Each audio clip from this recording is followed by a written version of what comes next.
Hey guys, how's it going? I'm in my car again because I wasn't even thinking about making a video today. That wasn't something that occurred to me. Um, I've had a really busy day. I drove up to my parents' house, which is 45 minutes from me, so I could do some dissertation work. And I did. I got good work done today. I have 5 pages of chapter 2, except only like 2.5, 3 of them are actual paragraphs and things. The rest is just, outline and quotes and stuff that I want to use. But you guys don't care about that. You guys don't care. So I wasn't even thinking about, am I going to make a video today? Do I have anything I want to talk about? I'm also going in and out of focus, so maybe I'm moving too much. I have my coffee. This is my coffee from this morning. I haven't had enough caffeine today. So, I have been talking with a lot of you guys over the last... There's also a glare in my glasses. I'm just going to sit like a turtle. Am I not turtly enough for the turtle club? I've been talking with a lot of you guys lately about migraine stuff. And then watching Gloria's live today. She had a headache and, I sent her this information as well. And then, chatting with a bunch of you guys, I've realized in the last week that so many of you guys, so many people I know suffer from really bad migraines, or just, really bad headaches, either real legit migraines or really bad headaches a lot. So I want to give you guys a little bit of a background story about my migraines and my family history. And then I'm going to tell you about I hate that I feel like you guys are looking up my nose. I want to tell you a little bit about the routine that I use for my migraines that has helped me really a whole lot. So, for those of you who don't know, there is a type of migraine that doctors usually refer to as menstrual migraines or hormonal migraines. I like calling them hormonal migraines because I don't think it's fair to tie them to a woman's menstrual cycle, because men can technically get hormonal migraines as well. It's not as common, but they run in my family. 3 of my aunts all suffer from these, and to various degrees. My one aunt, my Aunt Cindy, she actually gets them so bad she can't work. They're debilitating. You can't work because they're so bad. I had never really known what a migraine was. My ex-boyfriend's mom would go get shots for her migraines and take medicine for her migraines, but I didn't know. I was just okay, a migraine is just a really bad headache. Take some Excedrin, take some Advil, you'll be fine. I didn't really know what a migraine was until the first time I got one. And even then, I think I got migraines for a while before I even realized this is what a migraine is. It's not normal for my head to hurt for 3 days. It's not normal for me to be throwing up because of my migraines. And because of my job situation and my life situation, I don't have health insurance. I do now, praise. But for the longest time, I didn't have any health insurance, so it wasn't like I could go to the doctor. And I'm stubborn. You guys are going to learn this about me a lot. I'm stubborn, and I want to do things myself. I want to, figure out how to do the things that need to get done, and I want to do it myself. I'm very self-sufficient, and I always have been. So when I started realizing that I had these migraines, it was around the same time I was doing my master's degree program at the University of Toledo. I was missing classes because I was so sick from my migraines. I had to cancel classes that I was teaching because of my migraines. I couldn't get out of bed. Like I said before, I was throwing up. It was awful, at least once a month, sometimes even twice a month. I was developing these migraines, and I would have the pain that wouldn't go away for 2 or 3 days. And then even once the pain was gone, it was still you guys who get this pain, you understand. The guy in front of me is leaving, and now I have all this light. even after the pain of the migraine was gone, it would still take like 2 or 3 days to recover from that, to like get your energy back and to recover. So for at least about a week every month, I couldn't function. It was really becoming a problem. And I also noticed around the same time, and it was something that I had experienced for a really long time, but again, I didn't process it. I didn't think of it as something abnormal because I dealt with it my whole life. But when I would get really emotional, typically like really sad, and I'm an emotional person, so I would get like really, really sad. My soul would hurt, my bones would hurt, but I would get pains in my arms and my hands. Maybe some of you guys know this. I'm not the only person who gets this. This is a real thing. But I would get pains in my arms, like nerve pain, because of how emotional I was. I was just so overstimulated emotionally, that I was suffering these pains and getting these pains. So I did some research on Google. Yay! I Googled my symptoms and I Googled everything. And what I came across after a lot of my research was this idea of these menstrual or hormonal migraines. And the first thing that it recommended was B-complex vitamin and magnesium. So making sure that I was getting added B vitamins and added magnesium into my diet. And so I went to the store and I got a B-complex vitamin. My favorite is, I think it's Nature's Bounty is the brand. They sell it in like the drugstores and the grocery stores. It's the green bottle with the yellow label. I think it's called Nature's Bounty. But they have one, it's a B stress complex. So in addition to just being your B complex vitamin, it's specially formulated and there are things in there to help with stress. I like that. So the B vitamins are good for like fluctuating hormone levels. It's really good for helping regulate your hormones.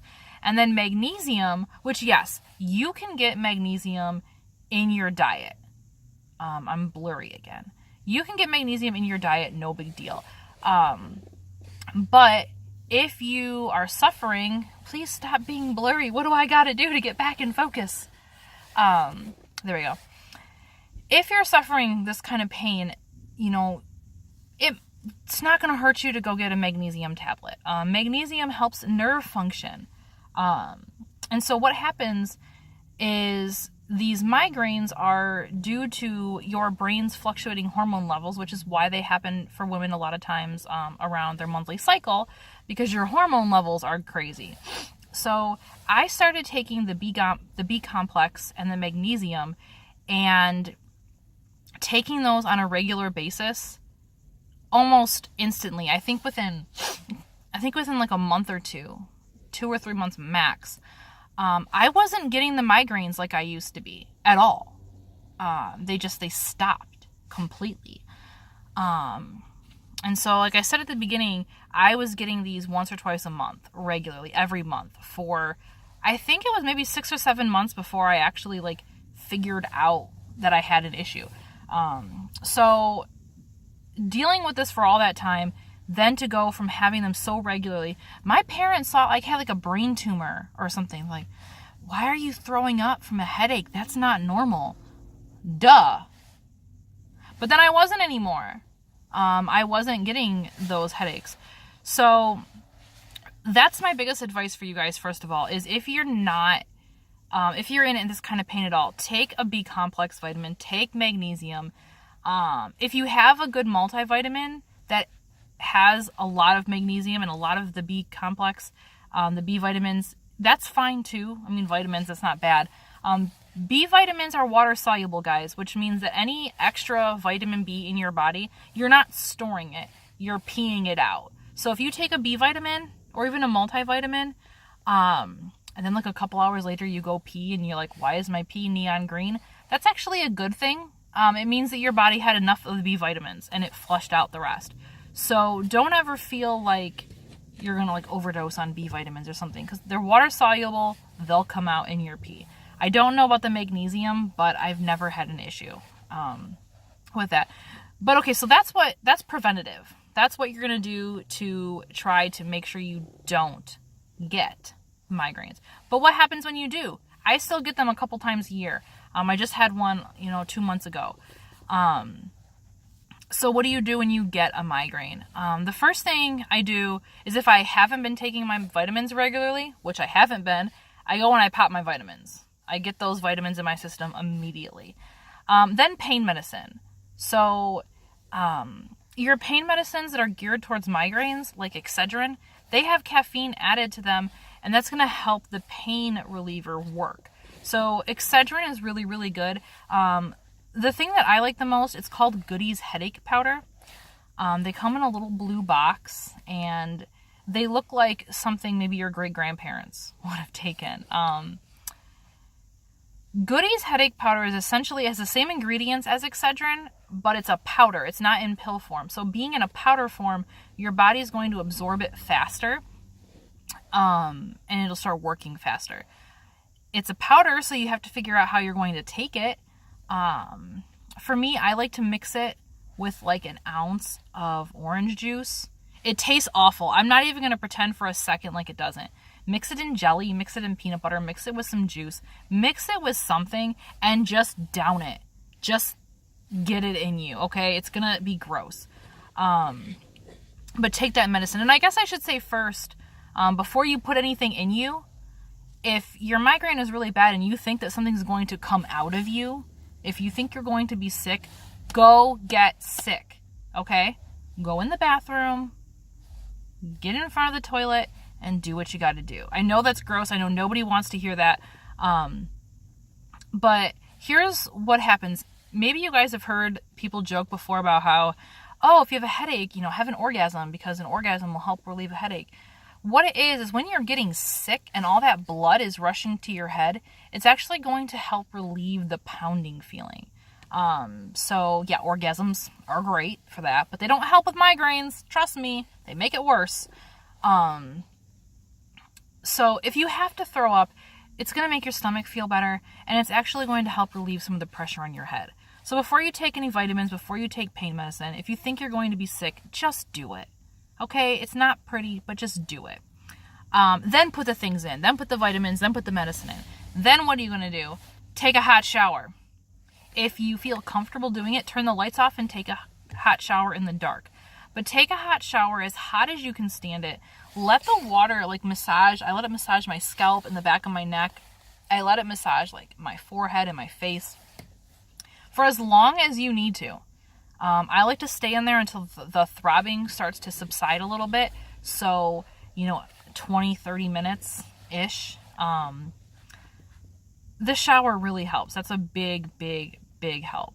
Then after your shower, before you get out of the shower, if you can stand it, turn off all the hot water, let the water get ice cold, and just let a 2-second or longer blast of ice cold water hit your head. It sounds counterproductive, it sounds awful, but it helps.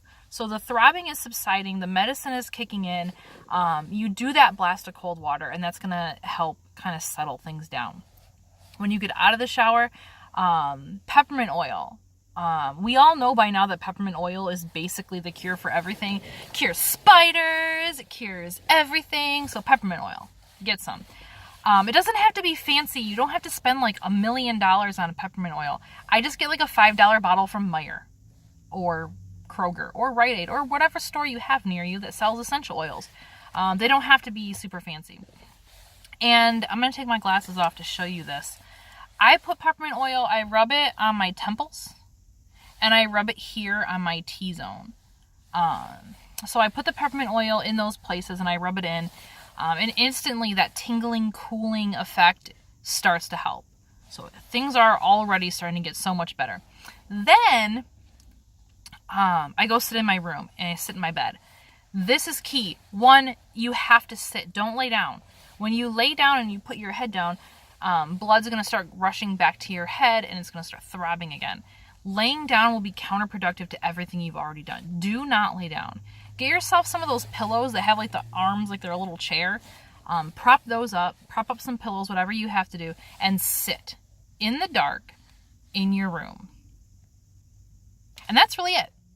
I use an ice pack. I'll put an ice pack on the top of my head or at the back of my neck, moving it around as needed, sitting in the dark. Sometimes I like to listen to like nature sounds or really peaceful instrumental music or something. Sometimes auditory stuff I can't do depending on the migraine.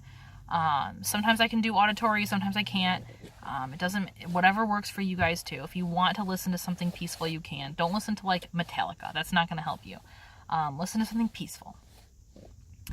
And typically, I'll sit there and eventually I fall asleep. Sometimes it takes me like, an hour to fall asleep because you're sitting and it's not that comfortable. Don't look at the TV. Don't look at your phone. Just close your eyes and sit in the dark. Just be peaceful. It's wonderful. If you fall asleep, at some point you're going to wake up, obviously, maybe an hour or so into it because sitting and sleeping is not very comfortable. And you're going to realize that the pain is a lot less. If the throbbing subsided a lot and you feel, like, oh, okay, I would say my migraine is like 80% gone or something like that. Then you can lay down. Still keep your head a little bit more elevated than normal, but then you can lay down. These people are getting in their car next to me. They probably think I'm some sort of a freak. Also, I told my husband I only had to get like a couple things from the store, and he's texted me like 3 times, and I haven't responded yet. So he's probably going to think that I ran away. But anyways, back to migraine. So once I do the whole sitting in my bed thing in the dark, I wake up at some point and I'm feeling better. I lay down. I drink some water. If there's still a little more pain, maybe I'll take more medicine. Maybe I'll put more peppermint oil on. Definitely more peppermint oil. But typically by doing this, that migraine that was lasting me 2 or 3 days, I can have the pain like 90% gone in like 4 or 5 hours. And then I still have to spend the rest of that day and sometimes even the next day recovering. The recovery time is still an issue. Make sure you get enough water, keep your vitamins going. But this is a 17, gonna be 18 plus long minute video. But I really, really hope the lighting is getting really bad, so I have to hurry up and be over. I hope this helps somebody. If you do something similar to this, let me know. Drop a comment. If you've tried this, drop a comment. Let me know if it worked or not. Drop a comment below and tell me what works for you. One thing that we talk about a lot is how what works for one person isn't going to work for another person, and our bodies are all different. So if there's something that works for you, drop a comment below and let me know. I'm going to look forward to seeing your guys' responses. So feel better, get those migraines in check, and I will talk to you soon.